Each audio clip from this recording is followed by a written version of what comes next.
Russia की एक company है जिसका नाम है अल्माज सेंट्रल डिज़ाइन ब्यूरो। ये रशिया के सेंट पीटरबर्ग में सिचुएटेड है एंड भारत ने S-400 एयर सिस्टम इसी कंपनी से परचेज किया था। आज के इस सेशन में हम S-400 एयर डिफेंस सिस्टम के बारे में बात करने वाले हैं एंड मैं इस वीडियो में वो सारी इन्फॉर्मेशन कवर करूंगी जो बीइंग एन इंजीनियर आपके पास होनी चाहिए। सो S-400 एयर डिफेंस सिस्टम जो है ये world advanced air defence system है और इसका काम है जितने भी एरियल थ्रेट्स होते हैं लाइक आपका एयरक्राफ्ट हो गया, ड्रोन्स हो गए, क्रूज मिसाइल्स हो गई, इसी के साथ साथ बैलिस्टिक मिसाइल्स हो गई, उसको हवा में ही ये डिटेक्ट करता है, ट्रैक करता है और हवा में ही न्यूट्रलाइज कर देता है। अगर हम इसके डिप्लॉयमेंट टाइम की बात करें तो लेस देन 5 मिनट्स इसका डिप्लॉयमेंट टाइम है। इसी के साथ साथ इसकी रेंज की अगर हम बात करें तो 400 किलोमीटर आपको रेंज देखने को मिलती है और एल्टीट्यूड आपको 30 किलोमीटर का देखने को मिलता है। ये highly advanced air defence system है, इसी के साथ साथ हाईली मोबाइल भी है। एक प्लेस से दूसरे प्लेस में हम इस एयर डिफेंस सिस्टम को लेके जा सकते हैं डिपेंडिंग ऑन द रिक्वायरमेंट। इस एयर डिफेंस सिस्टम में कई सारे कंपोनेंट्स होते हैं जैसे कि रडार लगे होते हैं। इसी के साथ साथ इसमें आपको मिसाइल लॉन्चर भी देखने को मिलेगी and command and control system भी आपको देखने को मिलता है। ये सारे कंपोनेंट्स एक साथ मिलकर काम करते हैं। अब इसके कंपोनेंट्स को थोड़ा सा और डिटेल में समझने की कोशिश करते हैं। तो जैसे कि मैंने आपको बताया इसमें मल्टीपल रडार्स आपको देखने को मिलेंगे। इसी के साथ साथ इसमें मिसाइल लॉन्चर भी देखने को मिलेगा और मल्टीपल मिसाइल लॉन्चर्स आपको देखने को मिलते हैं जो कि मल्टीपल मिसाइल्स के साथ डील करते हैं। एक लॉन्चर की अगर मैं बात करूं तो टोटल 4 मिसाइल्स आपको देखने को मिलती हैं और इस तरीके के मल्टीपल लॉन्चर्स लगे होते हैं। इसी के साथ साथ इसमें कमांड एंड कंट्रोल यूनिट भी लगी होती है। तो सबसे पहले डिस्कस करते हैं रिडार्स के बारे में। सो रिडार सिस्टम में सबसे पहले रिडार की बात करते हैं जिसका नाम है 91N6E। ये एक एक्विजिशन एंड सर्विलांस रिडार आपका है और long range surveillance and target acquisition provide करता है। इसी के साथ साथ हम इसको ऐसा बोल सकते हैं कि ये सिस्टम की आई है, it's like a I of this system.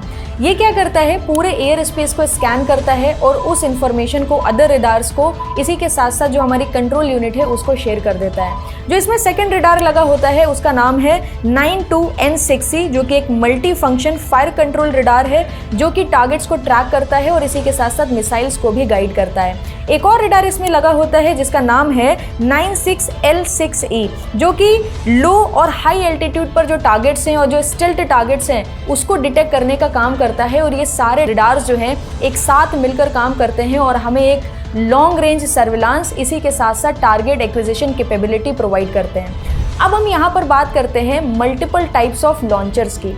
सो यहाँ पर आपको मल्टीपल टाइप्स ऑफ लॉन्चर्स देखने को मिलेंगे जिसमें से सबसे पहला लॉन्चर जो है वो है self propelled launcher, second launcher का नाम है व्हील्ड लॉन्चर और थर्ड लॉन्चर का नाम है स्टैटिक लॉन्चर। ये मल्टीपल लॉन्चर्स जो है मल्टीपल मिसाइल्स के साथ डील करते हैं। पहली मिसाइल आपकी कहलाती है 48N6 जो कि 250 किलोमीटर की रेंज प्रोवाइड करती है। इसमें एक और मिसाइल लगी होती है 40N6 जो कि अप टू 400 किलोमीटर की रेंज प्रोवाइड करती है और इसी के साथ साथ इसमें एक और मिसाइल लगी होती है जिसका नाम है 9M96E2 जो अप टू 120 किलोमीटर की रेंज प्रोवाइड करती है और जितने भी फास्ट मूविंग टारगेट्स होते हैं ये मिसाइल उनको न्यूट्रलाइज करने का काम करती है। तो ये जो मल्टीपल लॉन्चर्स के बारे में मैंने आपको बताया ये मल्टीपल मिसाइल्स के साथ डील करते हैं। इसी के साथ साथ ये missiles depend on the requirement launch करी जाती हैं। अब हम यहाँ पर बात करते हैं कमांड एंड कंट्रोल सेंटर की। तो ये जो कंट्रोल सेंटर है ये एक एडवांस्ड कम्युनिकेशन सिस्टम है जो कि डिफरेंट कॉम्पोनेंट जो सिस्टम के डिफरेंट कंपोनेंट है उनके साथ कम्युनिकेट करता है और डिपेंड ऑन द रिक्वायरमेंट ये बेसिकली ऑर्डर भी इशू करता है कि भाई कब मिसाइल को हमें लॉन्च करना है।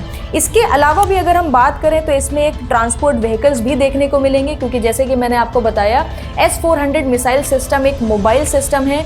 मिनटों में एक जगह से दूसरी जगह पर इसको शिफ्ट करा जा सकता है तो इसमें मल्टीपल टाइप्स ऑफ ट्रांसपोर्ट्स का इस्तेमाल भी करा जाता है। इसके अलावा भी इसमें एक कंपोनेंट लगा होता है जिसका नाम है इलेक्ट्रॉनिक वॉरफेयर सिस्टम।